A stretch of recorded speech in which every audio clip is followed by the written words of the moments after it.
Hello guys, welcome back. So this is my second lecture on stable and unstable equilibrium. The link for the first lecture is given in the description below. You can go and check it out.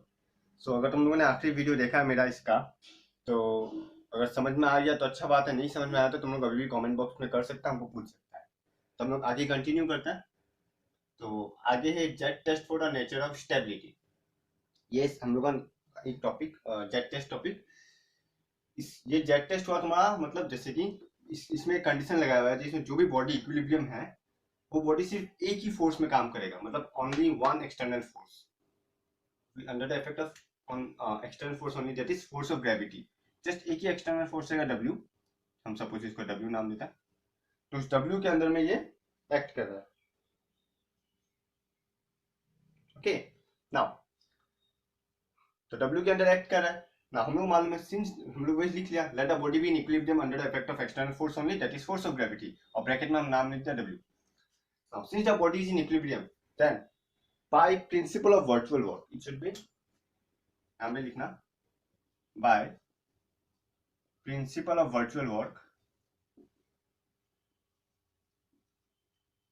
we can say that minus WZ, we can say that minus W del Z equal to 0, where Z is the height of the CG, where Z equal to height of CG। CG क्या हुआ, ये वाला point centre of gravity, इसका height from the ground या from the base, इसका height suppose Z है, because Z क्यों लिया वो भी हम बताएगा, Z को ही क्यों लिया हमको बताएगा। तो Z हो गया हम लोग का हाइट ऑफ द CG। अब W माइनस इसलिए हुआ बिकॉज हम लोग को मालूम है कोई भी चीज, कोई भी फोर्स अगर हम लोग निगेटिव का तरफ डायरेक्ट करता है उसको निगेटिव पकड़ता है, और कोई भी फोर्स अगर ऊपर का तरफ डायरेक्ट करता है तो उसको हम लोग पॉजिटिव पकड़ता है, मतलब पॉजिटिव डायरेक्शन निगेटिव डायरेक्शन। तो सिमिलरली W नीचे का तरफ है तो हम लोग निगेटिव माइनस W ले लिया, और minus W into del Z equal to 0 होगा। Therefore del Z equal to 0, that means del Z can be written as dz by d theta into del theta equal to 0, which means dz by d theta equal to 0। अब यहाँ पे theta क्या है हम बताता है। तुम diagram में देखो, पहले ये है जी का पोजीशन। ओके, जब हम रोटेट करेगा तो ये एओजी ऐसा बन जाएगा, ऑब्वियसली ए का पोजीशन चेंज होगा, ये नया पोजीशन बन जाएगा, भी ये नया पोजीशन बन जाएगा। तो ए जो एओजी पे ध्यान दो, जी का भी पोजीशन चेंज हुआ, पहले करीब जी यहाँ पे था, मतलब क्या, ये था जी का डिस्टेंस, पर अब नया पोजीशन जी का ये हुआ। यहाँ पे पहला बात तो तुम देखो जेड वेरी किया, means height of CG very कर रहा है। जब भी तुम बॉडी को उस तरफ रोटेट करो या इस तरफ रोटेट करो, सीजी का हाइट ही वेरी करेगा। अब उसका पोजीशन को डिनोट करने के लिए हम लोगों ने थीटा का इस्तेमाल किया। सपोज तुम अगर यहाँ पे सीजी लेगा with respect to the point of contact, इसका एंगल है 90 डिग्री, पर जैसे सीजी वेरी किया with respect to the point of contact, ये वेरी किया, तो हम लोग इस एंगल को ले लिया थीटा, दैट मीन्स थीटा वैसे वेरी कर रहा है। मतलब यहाँ पे एक्चुअल में थीटा ये है, ये थीटा होगा, this angle is the theta angle. तो थीटा वेरी किया, कितना एंगल से वेरी किया, कितना एंगल से नहीं किया, तो वही del z by del theta हम लोग ले रहा है। तो हम लोग वही चेक करेगा, यहाँ पे देखा कि जब भी बॉडी इक्विलिब्रियम में है हम लोग लिख सकते हैं d z by d theta equal to 0। Obviously हम लोग जेड को थीटा के रेस्पेक्ट में, जेड हम लोग must be function of theta बनाएगा, बिकॉज वो पोजीशन हम लोग थीटा के रेस्पेक्ट में ले रहा है। तो जो भी जेड देगा उसको थीटा के रेस्पेक्ट में ही फंक्शन बनाना, और उसके बाद ऐसे करना। तो हम लोग इससे बोल सकता है जब बॉडी इक्विलिब्रियम में तभी होगा when del z d theta equal to 0, और ऑब्वियसली थीटा हम लोग क्या देगा, पोजीशन ऑफ द जेड यानी CG. So therefore the body is in equilibrium position for dz d theta equal to 0 for some alpha equal to 0, sorry theta equal to alpha। तो for some angle alpha dz d theta equal to 0 होगा, तो हम लोग बोल सकता है theta equal to alpha का body equilibrium में होगा। सवाल ये उठता है जब भी हम लोग को कोई भी इक्विलिब्रियम पोजीशन मिल गया तो दो केस आएगा, either neutral sorry either stable equilibrium और अनस्टेबल इक्विलिब्रियम। ओके, हम लोग वही टेस्ट करेगा कि स्टेबल है या अनस्टेबल है। अच्छा, तुम लोगों को मैक्सिमम मिनिमम का कॉन्सेप्ट मिला ही होगा। स्टेबल क्या था, मिनिमम पोजीशन, अनस्टेबल क्या है, मैक्सिमम पोजीशन, बिकॉज इस पार्ट में अनस्टेबल होता है और इधर स्टेबल होता है। ये बात हम तुमको फर्स्ट लेक्चर में बताया हुआ है। तो मैक्सिमम पोजीशन में अनस्टेबल होता है, मिनिमम पोजीशन में स्टेबल होता है। तो यहाँ पे हम लोग मैक्सिमम मिनिमा का ही कॉन्सेप्ट लगाएगा। देखो ना, तो मैक्सिमम मिनिमा जानने के लिए हम लोग मालूम है, हम लोग एफ डबल डैश निकालना पड़ता है। और हम लोग देखेगा कि अगर F double dash particular position theta greater than 0 है तो क्या होगा, and F double dash greater than theta is less than 0 है तो क्या होगा, वो हम लोग देखा हुआ है, मिला है। तो हम लोग वही करता है। देखो, तो obviously to test the stability, so we need to find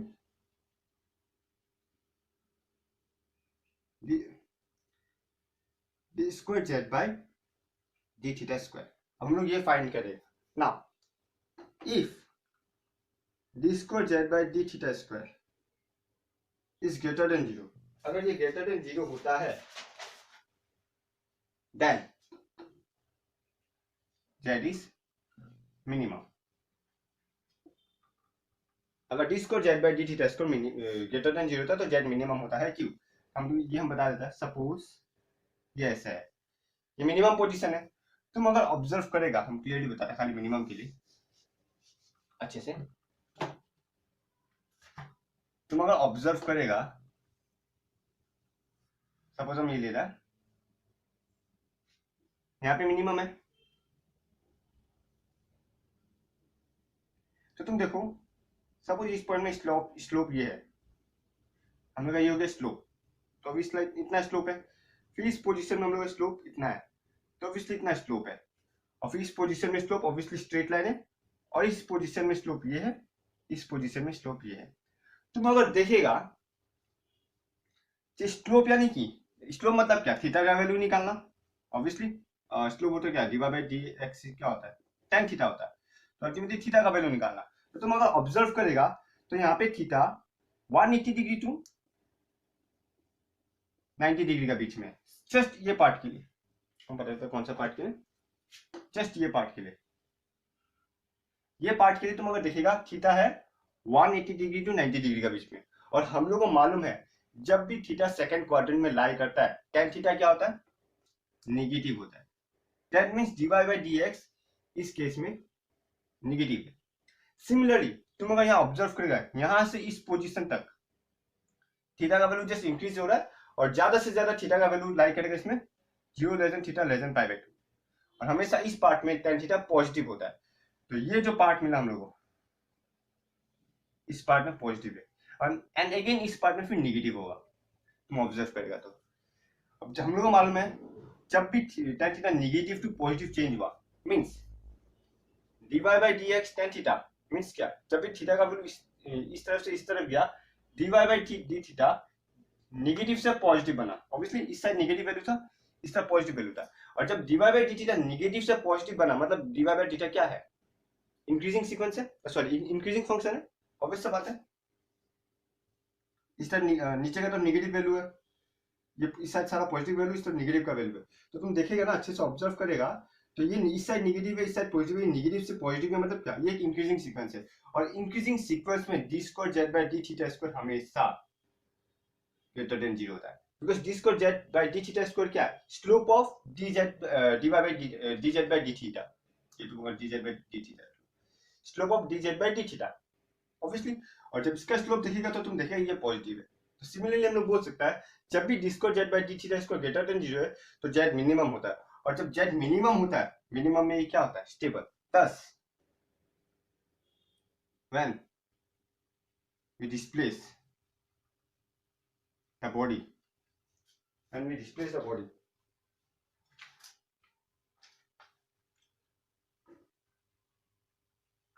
the height, obviously जब तुम बॉडी को डिस्प्लेस करेगा height increases. if height increases then on releasing the body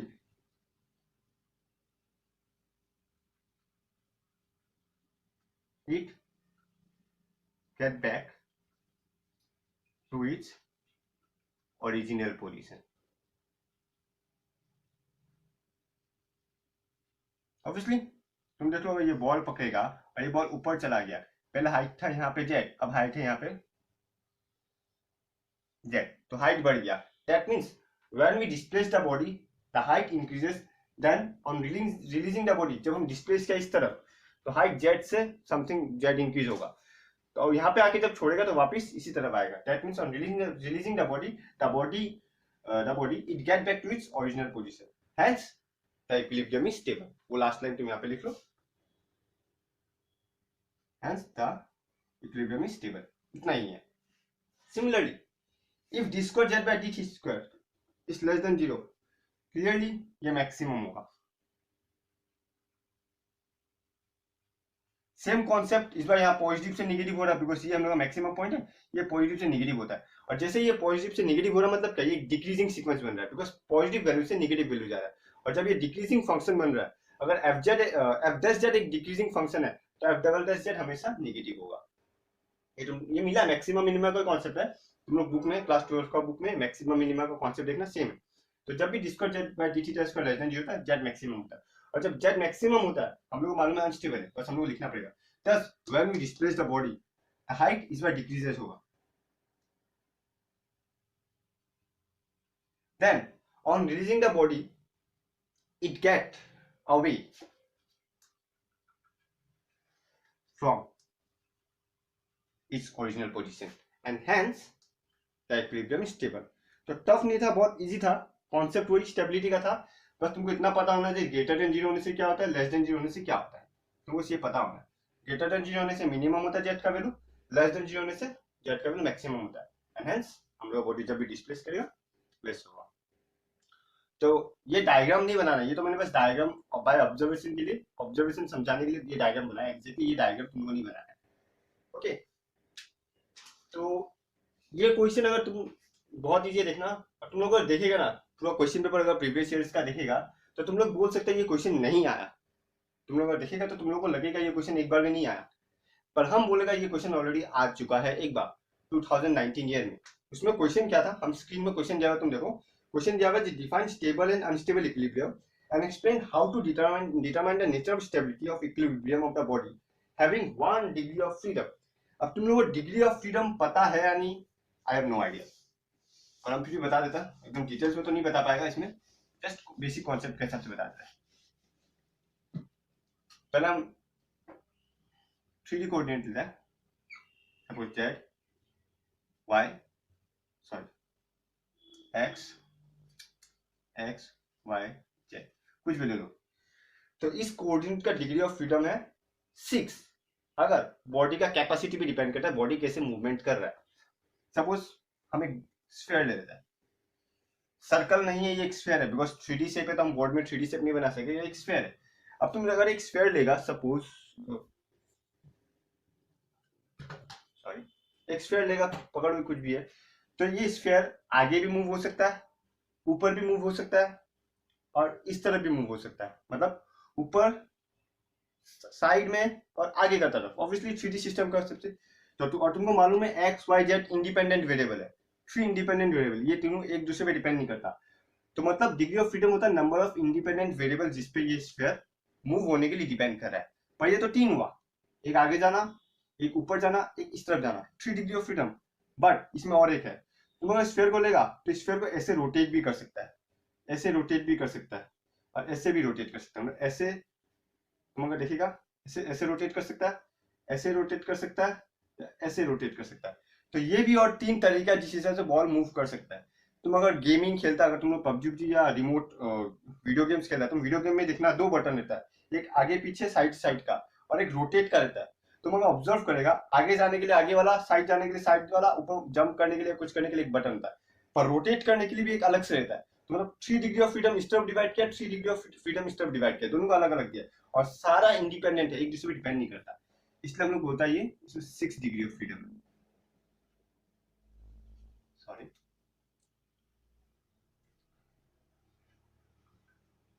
6 degree of freedom in case of sphere. अगर sphere अगर movement हो, for example इसमें हम ये स्फीयर का बात बोला, स्फीयर वैसे मूव कर सकते हैं, ऐसा बहुत सारा ऑब्जेक्ट है। फॉर एग्जांपल ह्यूमन बॉडी ले लो, ह्यूमन बॉडी आगे मूव हो सकता है, इस तरफ भी जा सकता है, ऊपर जंप भी कर सकता है, ऐसे जंप, ऐसे इस तरफ या इस तरफ भी आ सकता है। पर अगर तुम फेशियल एक्सप्रेशन में ध्यान दो, हम लोग ऐसे नॉड भी कर सकता है, ऐसे भी कर सकता है, और एक तो ऐसे नॉड था, और एक ऐसे भी था, ऐसे भी था, और ये क्या था, ऐसे, हाँ ये वाला थर्ड वाला ये भी है। मतलब गर्दन को ऐसे भी हिला सकता है, ऐसे भी हिला सकता है, ऐसे भी हिला सकता है। तुम अगर ट्राई करेगा, खुद का फेस में ट्राई कर लेना, कॉमेडी लग सकता है। तो तुम्हारा फेस तुम आगे का तरफ ऐसे भी मूव कर सकता है, ऐसे भी मूव कर सकता है, ऐसे भी मूव कर सकता है। 3 तरीका तुम अपना हेड को मूव कर सकता है, अपना हेड पे ध्यान देगा। तो 3 तरीका वैसा है, और 3 तरीका है आगे जाना, पीछे जाना और जंप करना। तो 3 + 3 6 डिग्री ऑफ फ्रीडम हुआ, जहाँ पे तुम 6 तरह से तुम एक ऑब्जेक्ट को मूव कर सकता है। तो वो हो गया 6 डिग्री ऑफ फ्रीडम। अब केस आया मेरा वाला, हम जो एग्जांपल है 1 डिग्री ऑफ फ्रीडम। तो तुम 1 डिग्री ऑफ फ्रीडम में सपोज हम एक बॉल ले लिया, और हम बॉल में पाबंदी लगाया तो ये सिर्फ आगे मूव हो सकता है। ऑब्वियस बात है, जब डिस्प्लेस करेगा तो ये आगे का तरफ भी जाएगा। तो तुम बोल सकते हम दिया था z = f of थीटा, पर यहाँ पे z थीटा पे डिपेंड कर रहा है। जैसे जैसे हम थीटा चेंज करेगा वैसे वैसे z चेंज होगा। मतलब z और थीटा इंडिपेंडेंट वेरिएबल नहीं है, डिपेंडेंट वेरिएबल है। हम डेफिनेशन में बोला डिग्री ऑफ फ्रीडम मतलब क्या, नंबर ऑफ इंडिपेंडेंट वेरिएबल, पर z और थीटा डिपेंडेंट है। तो मतलब तुम बोल सकते हो ये बॉल एक्चुअली डिस्टेंस पे डिपेंड कर रहा है। ये डिस्टेंस जैसे जैसे चेंज हो रहा है, मतलब ये सिर्फ एक ही तरफ मूवमेंट हो रहा है, ना ऊपर जाएगा, ना नीचे जाएगा, ना साइड जाएगा, ना रोटेट हो रहा है। और सिंस ये एक स्फीयर है, बिकॉज ये एक स्फीयर है, तो ऑब्वियसली ये घसीट के तो नहीं जाएगा। हम एंगल का रिस्पेक्ट में बोलता है, एंगल का रिस्पेक्ट में ये रोटेट होगा।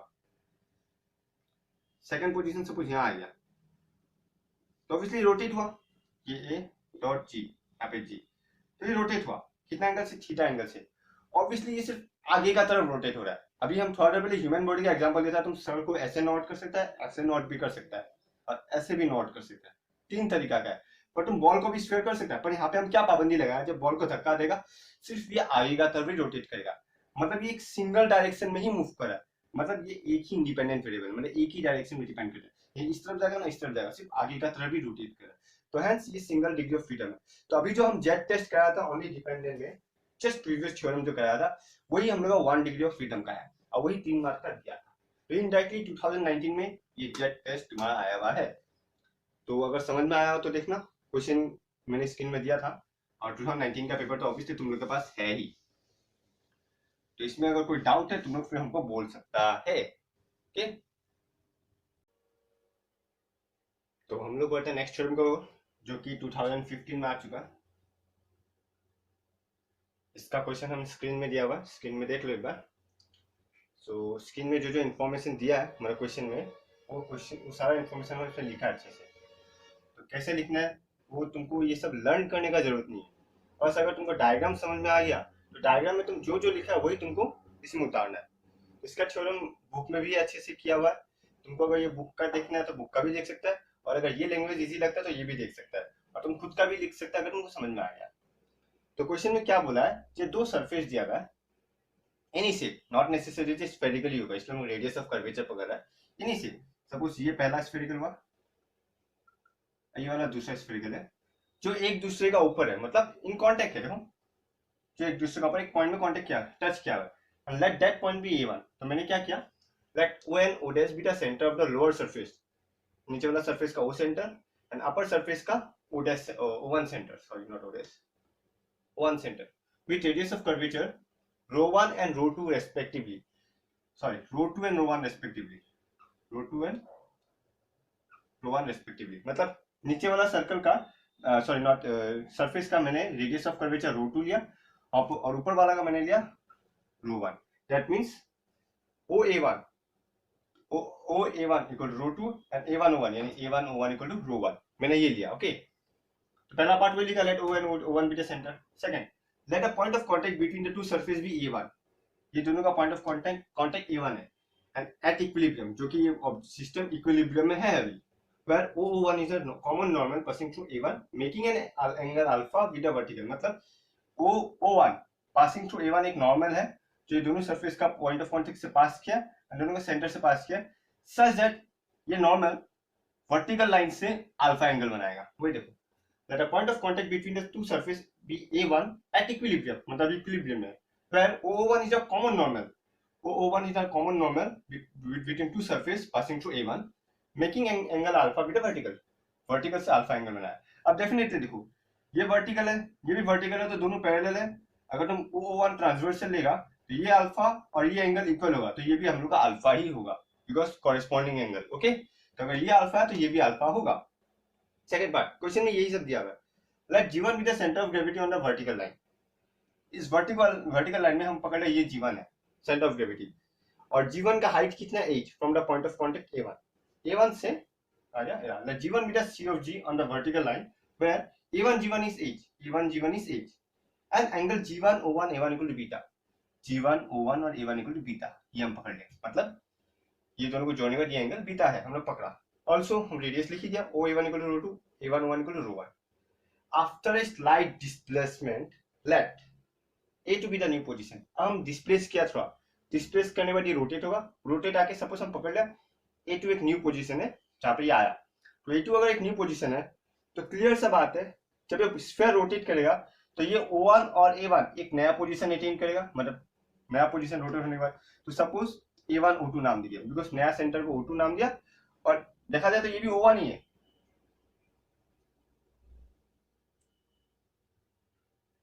ये O1 ही है, बिकॉज जब रोटेट किया ये सेंटर यहाँ पे शिफ्ट हो गया, सिमिलरली ये ऐसे रोटेट हो गया, तो एज इट इज ये ट्रायंगल के साथ रोटेट हुआ, ये ट्रायंगल भी वैसा का वैसा रोटेट हुआ, और A2 भी द न्यू पोजीशन हम मान लिया। ओके, तो सिमिलरली ये A1 G1 O1 रोटेट जब हुआ, हम पकड़ लेते सपोज ये नया सेंटर O2 है, और इसको हम नाम देता let this P point B, और ये G2 नाम दे दिया। ओके, चीज ये दोनों ट्रायंगल सेम ही है, रोटेट होने के बाद का सिनेरियो है ये जब ऐसे था ऐसे दिखता रहा, जैसे रोटेट होगा ऑब्वियस सी बात है ट्रायंगल भी रोटेट हो जाएगा।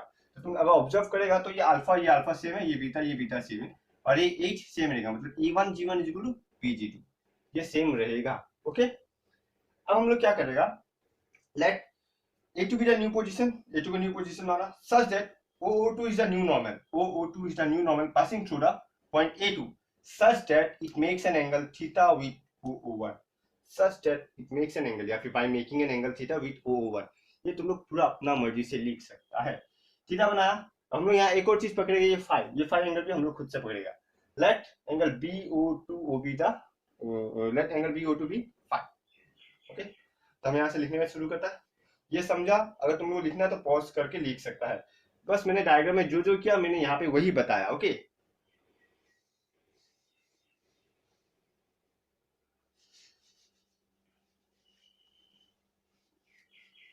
सो नेक्स्ट लेट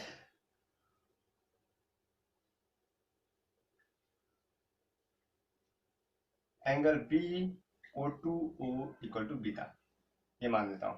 ऑल्सो देखो ये लाइन और ये लाइन पैरेलल है, तो हम बोल सकता है ये O2 नाम है, angle this is equal to angle this, मैंने अल्फा प्लस थीटा, ये एंगल पूरा पूरा अल्फा प्लस थीटा, बिकॉज़ ये थीटा ये अल्फा प्लस थीटा, बट ये और ये अल्टरनेट एंगल है, तो ये भी अल्फा प्लस थीटा ही होगा। Okay, also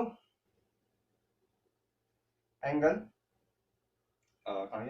OO2M alpha plus theta खत्म हो गया, और कुछ इन्फॉर्मेशन लिखना नहीं है, बाकी सब दिया हुआ है। अगर ये लिखा नहीं शायद हम लोगों ने, Pg2 is also equal to H, which is equal to A1 G1। Okay, finished, ये लिख लेना, ये लिखने का इन्फॉर्मेशन कुछ बात नहीं है, ये H मैंने हाइट पकड़ा था। ओके, अब सीधा सा बात तुम अगर जब ऑब्जर्व करेगा, LM is a new height of the centre of gravity, ये G है, तो ये जितना हाइट है LM भी उतना ही हाइट है, तो LM is the new height, okay, from the ground, from OX। Therefore, let LM be the new height of G2 from OM, या फिर इसको OX मान सकता है, from OX। Okay, now LM को हम लोग Z पकड़ लेगा, सपोज इसको Z ही नाम दे देता हूं, LM को Z। ऑल्सो अगर तुम ऑब्जर्व करेगा, also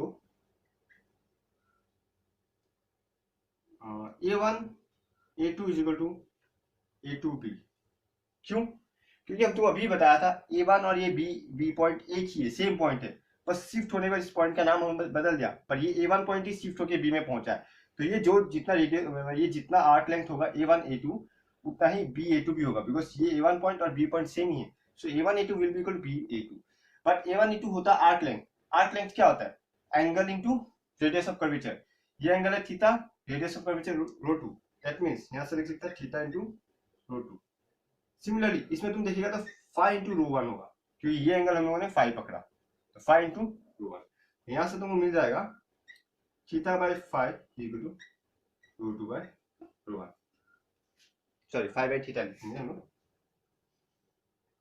5 by theta equal to हाँ रो 2 बाई रो 1, ये लिख सकता है। ओके, तो ये समझा, ये आर्क लेंथ था, आर्क लेंथ। तो A1 A2 equal to A2B, यहाँ पे A1 A2 होगा theta into rho 2 and A2B होगा 5 इंटू रो 1। देयरफॉर तुम ये लिख सकता है d5 d theta equal to rho 2 by rho 1। क्यों? बिकॉज इस ऑब्वियस बात है, स्मॉल डिस्प्लेसमेंट है, स्मॉल चेंज होगा, स्मॉल चेंज होगा, तुम डायरेक्टली लिख सकेगा d5 d theta equal to rho 2 by rho 1 due to small change. अब नेक्स्ट पार्ट जाता है हम लोग, नोट करना है तो नोट कर लो, और नहीं करने से भी चलेगा, तुम बस स्टेप बाय स्टेप समझते रहो। और डायग्राम अच्छे से समझना, डायग्राम कैसे क्या बनाया है।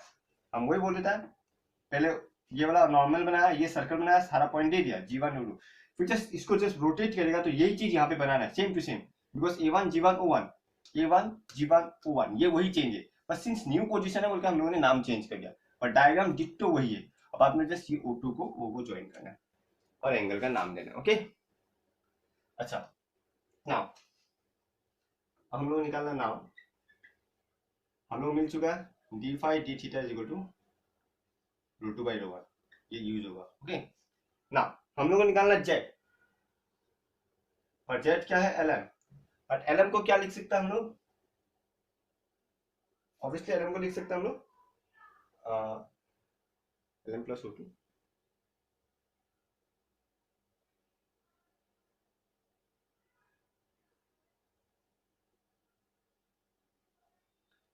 LM को लिख सकता है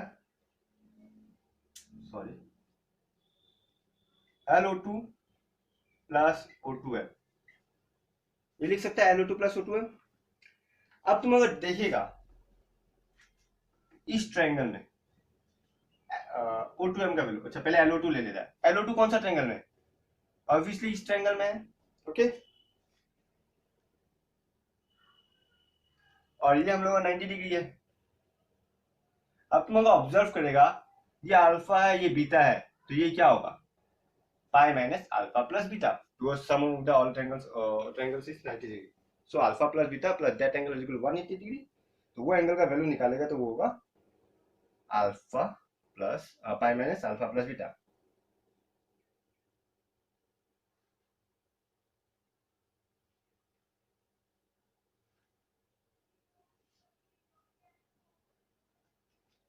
अब हम लोग देखेंगे ये एंगल कितना है,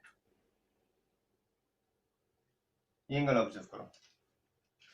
तुम अगर देखिएगा, हम रफली लिखा है एंगल G2OL, ये एंगल लिखना G2OL, G2O2L, G2O2L में ऑब्वियसली ये एक स्ट्रेट लाइन है तो पाई टोटल 180 डिग्री है, बट अगर ये निकालना है तो ये और ये माइनस करेगा, दैट मीन्स क्या होगा, this is equal to pi minus beta plus 5 plus alpha plus theta, ये चारों का चारों एंगल माइनस होना पड़ेगा, तब वही एंगल ये होगा pi minus beta 5 alpha plus theta, तब ये एंगल हम लोग को मिल जाएगा, बिकॉज ये एक स्ट्रेट लाइन है तो 180 डिग्री से माइनस करेगा।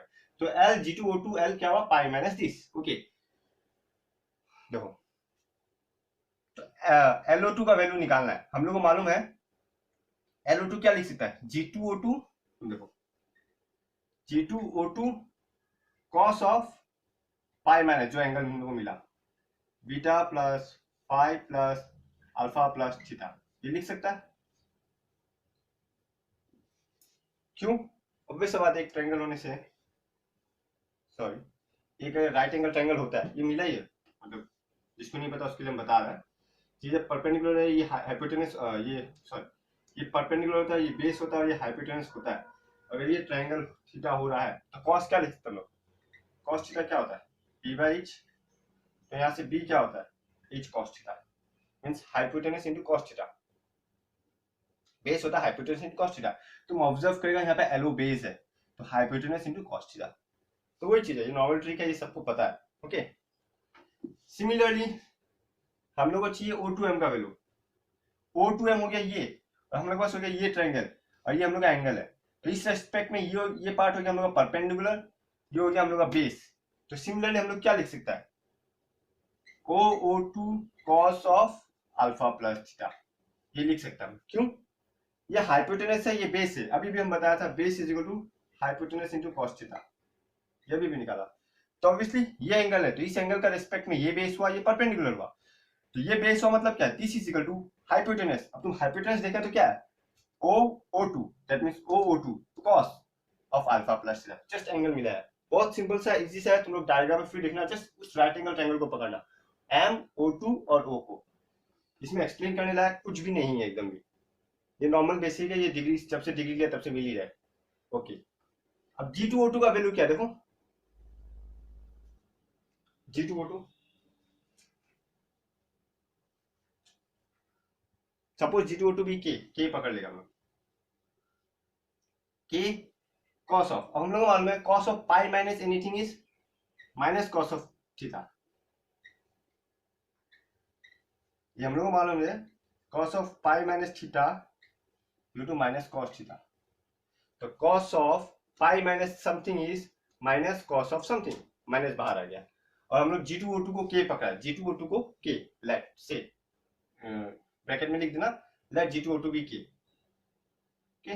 प्लस तुम लोग ऑब्जर्व करेगा O2 हो गया तुम्हारा ρ1 प्लस ρ2, बिकॉज O2 माने क्या, ρ2 प्लस ρ1, दैट मींस ρ2 plus ρ1 two cos of alpha plus theta.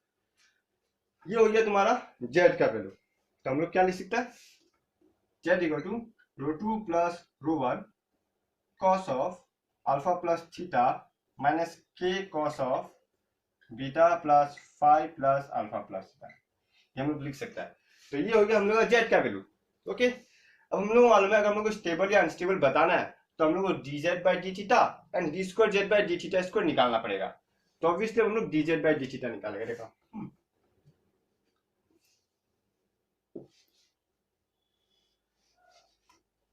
ये था हम लोग का z इक्वल टू, तब dz बाई डी थीटा इक्वल टू, पहले इसको डिफरेंशिएट करेगा तो ρ2 प्लस ρ1 कांस्टेंट है, and ddx of cos of anything is minus sin of anything, that means minus sin of alpha plus theta minus. Similarly देखो जब dd of cos of something करेगा तो minus आएगा, और minus minus plus, k constant है तो sin of beta plus five plus alpha plus theta. But तुम observe करेगा अंदर फाइव है, तो अंदर का अंदर यहाँ थीटा था, तो dd जब dd थीटा किया तो dd theta of theta is 1 हो गया, थीटा डॉट 1 भी लिख सकता है। पर अंदर जब देखेगा बीटा कांस्टेंट है 0, अल्फा कांस्टेंट है 0, थीटा कांस्टेंट है 1, तो ब्रैकेट में आएगा 1 plus d5 by d theta, ये अलग से ब्रैकेट में आएगा। क्यों आएगा, बिकॉज हम लोग with respect to theta differentiate कर रहा है, तो बोथ साइड एंगल का भीतर में भी जो है उसको डिफरेंशिएट करना पड़ेगा, बिकॉज एंगल का भीतर में थीटा है। तो हम लोग को मालूम है अल्फा और बीटा कांस्टेंट है, बिकॉज अल्फा और बीटा फिक्स्ड है, वो चेंज नहीं हो रहा है। जो चेंज हो रहा है ये फाइव या फिर थीटा, बिकॉज जैसे तुम रोटेट करेगा ये फाइव और थीटा अपना अपना वैल्यू चेंज करेगा। तो हम लोग यहाँ पे फाइव और थीटा ही है जो कांस्टेंट नहीं है। तो obviously with respect to theta हम जब डिफरेंशिएट किया तो अंदर का जब डिफरेंशिएट करेगा अल्फा कांस्टेंट है 0, थीटा को डिफरेंशिएट करेगा 1। सिमिलरली यहाँ पे बीटा कांस्टेंट है, अल्फा कांस्टेंट है 0, जब थीटा को डिफरेंशिएट करेगा 1, फाइव को डिफरेंशिएट करेगा तो d5 बाई डी थीटा। वहीं पे देखो माइनस है ρ2 plus ρ1 sine of alpha plus theta plus k into sine of beta plus five plus alpha plus theta. अब इसको मुझ रहा है into 1 plus d5 by d theta, क्या मिला था ρ2 बाई ρ1, ये हम लोग मिला है, तो हम जस्ट रिप्लेस कर दिया, which implies minus ρ2 plus ρ1 sine of alpha plus theta plus k into sine of beta plus five plus alpha plus theta into ये बनेगा ρ1 प्लस ρ2 बाई ρ1। एलसीएम ले लिया मैंने बोथ साइड, मैंने एलसीएम ले लिया। ओके, मैं एक तरफ कर रहा हूँ बिकॉज डायग्राम हम लोग को चाहिए, इसलिए हम डायग्राम को मोच नहीं रहा है।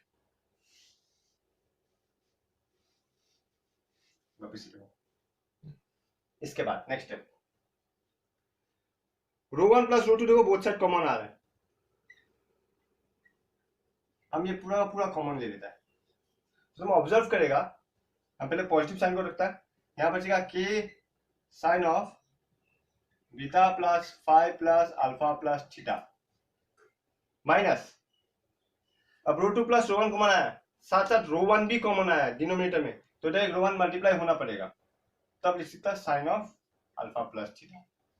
तुम अगर ऑब्जर्व करेगा देखो, ये इसमें मल्टीप्लाई करो ये रह जाता है, और रो 1 plus row 2 by rho 1 multiply करो, इसमें रो 1 कट गया, रो 1 प्लस रो 2 रह जाता है, तो रो 1 प्लस रो 2। ओके, तो ये क्लियर था। अब तुम देखेगा ये हम लोग का हुआ dz बाई डी थीटा। अगर समझ में नहीं आया तो हम सजेस्ट करता है रिवाइंड करके वापस से देखो, प्रॉब्लम होता है तो वापस से देखते रहो जब तक नहीं आता, बिकॉज ये समझ में नहीं आ रहा तो आगे मत बढ़ना, वापस से देख लेना। ओके, तो ये था dz बाई डी थीटा। अब हम लोग को चाहिए पॉइंट ऑफ इक्विलिब्रियम। अगर तुम डायग्राम में देखिएगा हम क्या बोला था, हम लोग का a1 है पॉइंट ऑफ इक्विलिब्रियम, है या नहीं? अगर a1 पॉइंट ऑफ इक्विलिब्रियम मतलब क्या, थीटा जीरो होना पड़ेगा तब ये यहाँ पे रहेगा, बिकॉज पॉइंट ऑफ इक्विलिब्रियम में थीटा का वैल्यू क्या है, जीरो होगा, तो पॉइंट ऑफ इक्विलिब्रियम a1 है, तो इस इक्विलिब्रियम में यही लाइन खुद से कितना एंगल बनता है, जीरो एंगल, मतलब क्या, जब थीटा जीरो होगा तभी a1 पॉइंट ऑफ इक्विलिब्रियम है, और थीटा जीरो होगा मतलब फाइव भी जीरो होगा, बिकॉज O2 भी इसके साथ कोलाइड माने कोइंसाइड कर जाएगा। तो मतलब हम लोग बोल सकते हैं now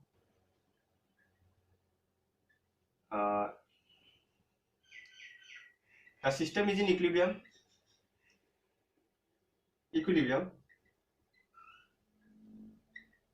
at theta equal to 0 and phi equal to 0। हम लोग ये बोल सकते हैं जब थीटा इक्वल टू जब जीरो होगा और फाई इक्वल टू जब जीरो होगा तब सिस्टम हम लोग का इक्विलिब्रियम होता है।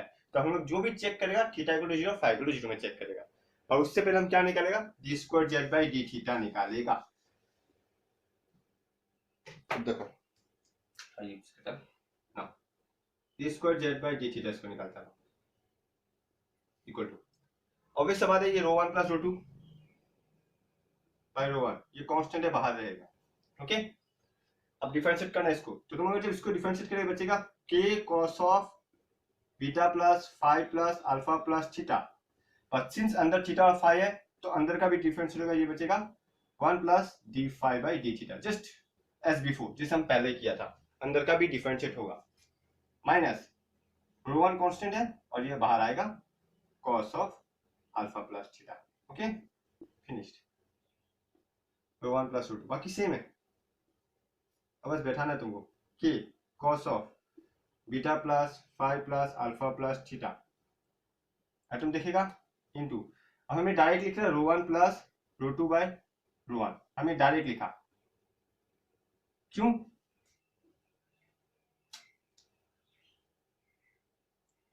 क्योंकि D five by d theta क्या होगा, रो 2 बाई रो 1, और तुम एलसीएम करेगा तो तुमको ये मिलेगा, तुम डायरेक्ट लिख सकता है। ऑब्वियस बात है इतना बड़ा स्टेप दोबारा लिखना आलसी लगता ही, minus rho 1 cos of alpha plus theta. अब हम वापिस से क्या कॉमन लेगा,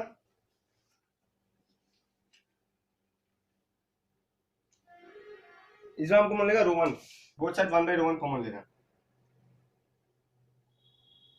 तो यहाँ रो 1 स्क्वायर बन जाएगा, जस्ट रो 1 कॉमन ले जाए, ये 1 बाई रो 1 बाहर आएगा, तो अंदर क्या बचेगा, ऑब्वियस बात है कि रो 1 plus row 2 cos of beta plus five plus alpha plus theta, ये अंदर बचेगा बिकॉज के into rho 1 plus row 2, 1 by rho 1 बाहर आ चुका है, माइनस सिंस यहाँ से रो 1 बाई रो 1 कॉमन लिया तो यहाँ बचेगा रो 1 square cos of alpha plus theta, ये हम लोग को बचेगा। अब तुम वापस से मल्टीप्लाई कर सकता है, तो यहाँ रो 1 था तो 1 बाई रो 1 इसमें मल्टीप्लाई करो, ये रो 1 प्लस 1 बाई रो 2 आएगा, और ये रो 1 स्क्वायर बाई रो 1 वापस से रो 1 बन जाएगा। तो ये जस्ट नॉर्मल मैथमेटिकल कैलकुलेशन है, कॉमन लिया, हम क्या कॉमन लिया, 1 बाई रो 1 बोथ साइड से कॉमन ले लिया, तो ये हो गया हम लोग का D square z by d theta square. Okay, now अब हम लोग मालूम है इक्विलिब्रियम कहां पे आता है, theta equal to 0 and phi equal to 0, just वही हम बैठाएगा at theta equal to 0 and phi equal to 0, d square z by d theta square कितना होगा, ऑब्वियस सा बात है रो 1 प्लस रो 2 बाय रो 1 ब्रैकेट, सॉरी एक सेकंड खत्म हो गया, k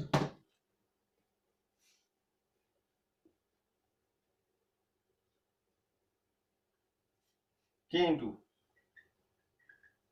cos of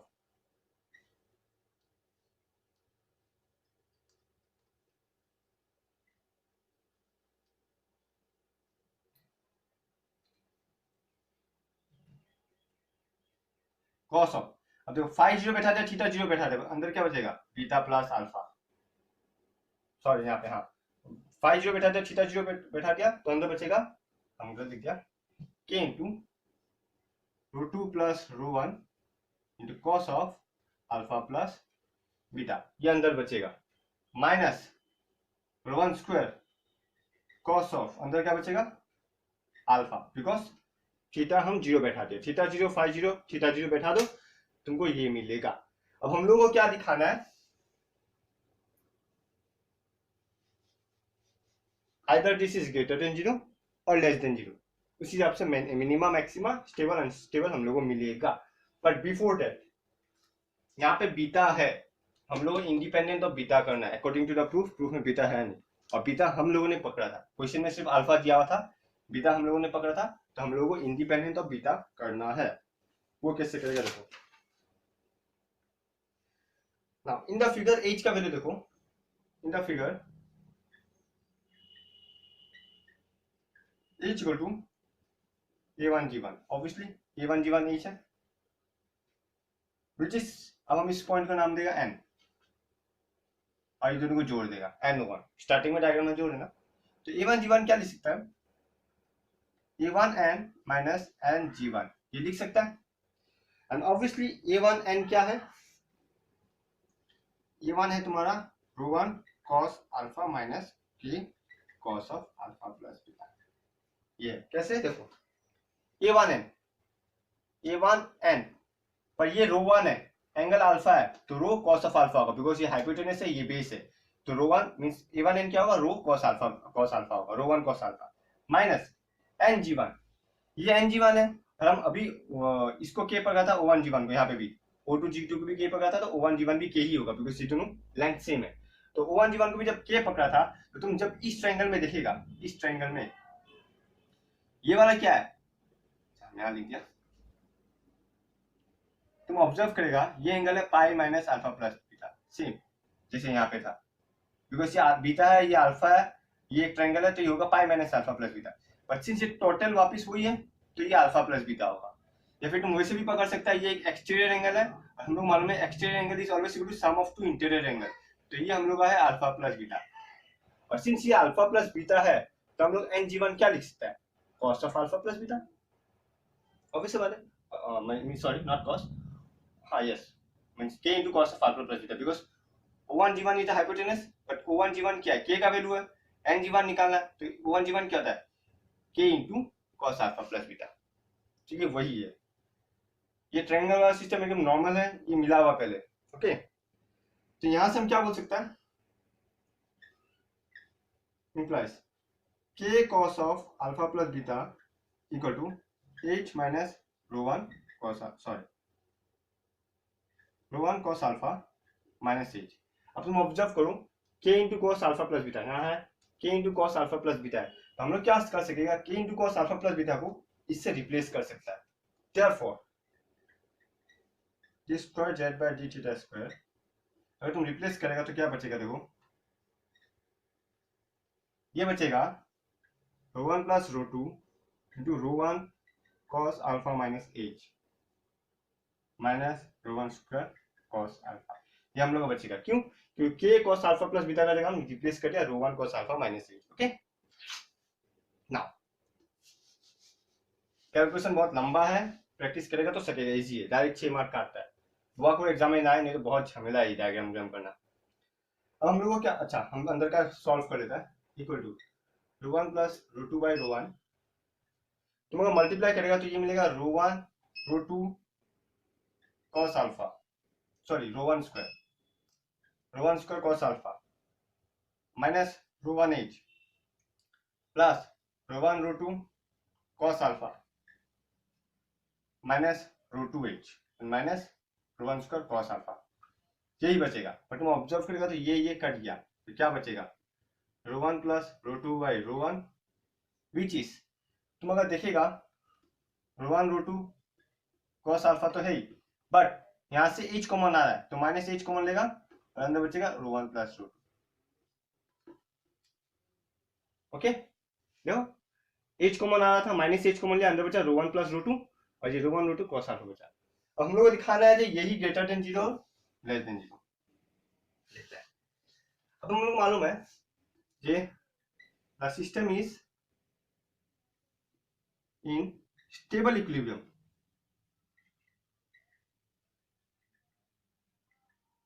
if d square z by d theta square greater than 0। This greater than 0 मतलब क्या, ये तो स्टेप 0 हो जाएगा, बचेगा ये वाला पार्ट। दिस ग्रेटर देन 0 माने क्या, ρ1 ρ2 cos alpha is greater than h ρ1 plus ρ2, और यहां से हमको मिल जाएगा h less than ρ1 ρ2 cos alpha by ρ1 plus ρ2। Similarly तुम ऑब्जर्व करेगा the system is in unstable, the system is unstable, sorry यहीं पे दिखा देता हूं, ये स्टेबल के लिए ये था, अनस्टेबल के लिए क्या होगा, ये लेस देन 0, ऑब्वियसली ये लेस देन, तो ये ग्रेटर देन, तो अल्टीमेटली तुम बोल सकता है स्टेबल जब h लेस देन और greater than ρ1 ρ2 cos alpha by ρ1 plus ρ2। Less than होने से स्टेबल, तुम ग्रेटर देन होगा अनस्टेबल, क्यों, जब अनस्टेबल होता है तो ये लेस देन 0 होगा, ये भी लेस देन होगा, तो ये ग्रेटर देन बन जाएगा।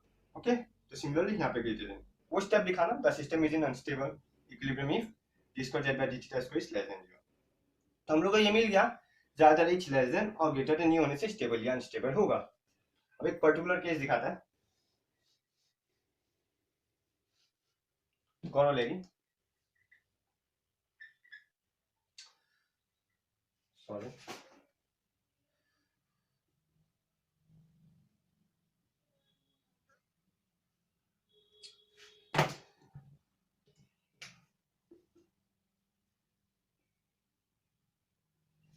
कॉरोलरी क्या लेगा, इतना टाइम हम क्या बोला, ये सरफेस इक्विलिब्रियम में है A1 में, बट ये एंगल अल्फा बना रहा है, पर क्या पता अगर सिस्टम ऐसा होता, ये एक सरफेस है और हम जस्ट टॉप में रखता, टॉप में, तो टॉप में क्या होता है, ये अल्फा का वैल्यू क्या होता है, 0 होता है, ऑब्वियस बात है, जस्ट एक का ऊपर एक रख दिया, यहाँ पे बैंड में था इक्विलिब्रियम, बट क्या पता सिस्टम ऐसे इक्विलिब्रियम हो at the top of the point, तो जब ऐसे इक्विलिब्रियम है मतलब क्या, अल्फा का भी वैल्यू 0, तो जब अल्फा का वैल्यू 0 मतलब क्या दिखता है, इज लेस देन और ग्रेटर देन 1 √2 बाय √1 प्लस √2, ये मिलता है, बिकॉज cos 0 कितना होता है 1, ये डॉट 1 बन जाएगा और इंटू 1 बन जाएगा।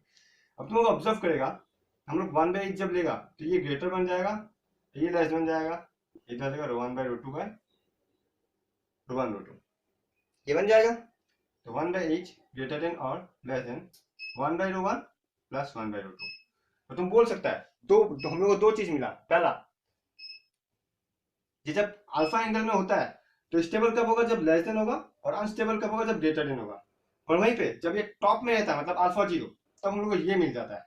तो मतलब क्या, स्टेबल कब होगा, जब ये होता है, और अनस्टेबल कब होगा, जब लेस देन होता है। That means if 1 by h is greater than 1 by √1 plus 1 by √2 then the system is in stable equilibrium, and 1 by h अगर लेस देन होता है तो system is in unstable equilibrium. तो ये जस्ट एक corollary है, इसी यही करके तुमको निकालना, और ये चीज ज्यादा यूज होगा तुम्हारा, ये कम यूज होता है डायग्राम में, मैंने एग्जांपल्स या सम्स में जो भी हम लोग करेगा, ज्यादा से ज्यादा ये यूज होगा तुम्हारा हर एग्जांपल में। जस्ट कोई भी सरफेस का ऊपर दूसरा सरफेस देगा, जस्ट ऊपर टॉप में देगा, टॉप में देगा मतलब कि अल्फा 0 है, और अल्फा 0 तो हम लोग को यही फॉर्मूला यूज करना है, ये यूज नहीं करा है, पर अगर कभी अल्फा का वैल्यू दे दिया तब ये यूज करना है। तो अब वैसे बात है, तुमको दोनों फॉर्मूला याद रखना पड़ेगा, याद रखना टफ नहीं है, बहुत ईजी फॉर्मूला है। सो हम लोग नेक्स्ट लेक्चर में अपना, जब अभी हम लोग पढ़ा था जब ये नॉर्मली कोई भी कर्व सरफेस होता है, ये कोई भी कर्व सरफेस है, पर अगर ये सरफेस स्फेरिकल हो तो ऑब्वियसली तब एक का रेडियस r1 होगा, एक का रेडियस r2 होगा, तो उसके लिए भी कुछ होगा, तो वो हम लोग अपना नेक्स्ट वीडियो लेक्चर में बताएगा कैसे करना है। डिट्टो सेम है, सब सेम है, टफ नहीं होगा, ऐसे जस्ट जैसे ये क्या वैसे ही करना है। तो तुम लोग बस ये एक बार पूरा देखना, अगर ये अच्छे से समझ गया तो नेक्स्ट वाले थ्योरम भी अच्छे से समझ जाएगा। ओके, तो पूरा देखना, अगर कोई डाउट हो तो हमको तुम कमेंट बॉक्स में पूछ सकता है, और अगर हम कुछ गड़बड़ किया या तुमको लगता है कहीं पे बहुत फास्ट बोला है या तुमको समझ में नहीं आया, तुम वो भी बोल सकता है, हम नेक्स्ट वीडियो लेक्चर में पक्का वो डाउट क्लियर कर देगा। तुम लोग पर्टिकुलरली हमको टाइमिंग के साथ कमेंट कर देना, हम उसी टाइमिंग का आसपास का पूरा पर्टिकुलरली अच्छे से एक्सप्लेन कर देगा। Okay, thank you.